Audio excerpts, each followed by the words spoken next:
Ang ginawa ko ay para sa inibig kong bansa. Walang sakripisyong kahirap. Ako si Gregorio Hilario del Pilar Y. Sepio o mas kilala bilang Goyo.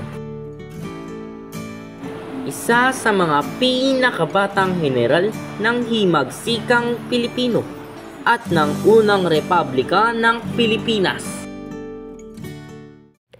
Ipinanganak siya noong 14 ng Nobyembre noong taong 1875 sa bayan ng Bulacan, Bulacan. Lumaki siyang may talino, tapang at pagmamahal sa bayan. Ang taong 1896, nagtapos siya ng Bachelor of Arts sa Ateneo Municipal de Manila at pansamantalang nag-aral ng komersyo sa Universidad ng Santo Tomas bago tuluyang sumapi sa Katipunan noong sumiklab ang himagsikan laban sa Espanya. Siya ay lumaban sa iba't ibang labanan sa Bulacan, kabilang na ang bayan ng Paumbong. Taong 1897, dahil sa kanyang tapang ay itinalaga siya bilang tenyente matapos makipaglaban sa mga labanan sa Bulacan. Pagsapit ng Mayo 1898, lumahok siya sa labanan sa Alapan sa Imus, Cavite, kung saan nakamit ng mga revolusyonaryo ang malaking tagumpay laban sa mga Kastila. Pagkaraan lamang ng ilang linggo, naroon siya sa Kawit, Cavite sa makasaysayang pagpapahayag ng kalayaan ng Pilipinas.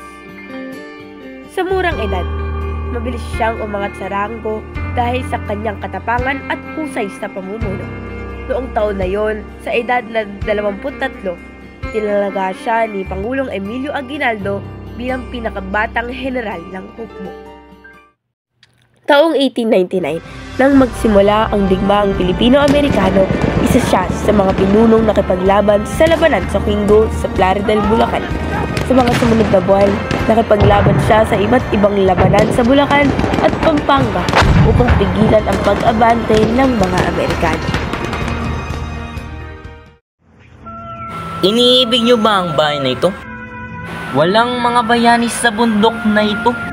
Tayong mga sundalong puno ng pag-ibig, hindi ng galit.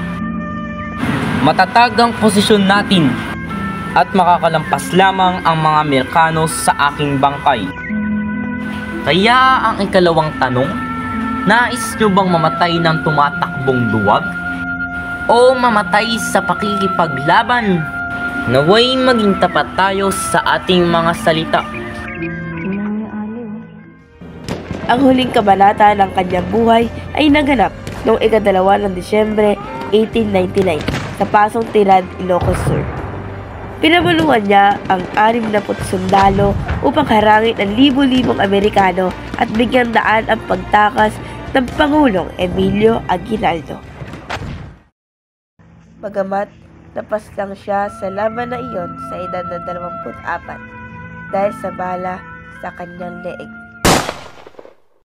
Kinilala si Del Pilar bilang bayani ng Tira't Paz sa gisag ng sakripisyo at katapangan ng kabataang Pilipino para sa kalayaan. Ang kanyang sakripisyo at kabayanihan ay nag-iwan ng tatak sa kasaysayan bilang simbolo ng katapangan, katapatan at pagmamahal niya sa ilang bayan.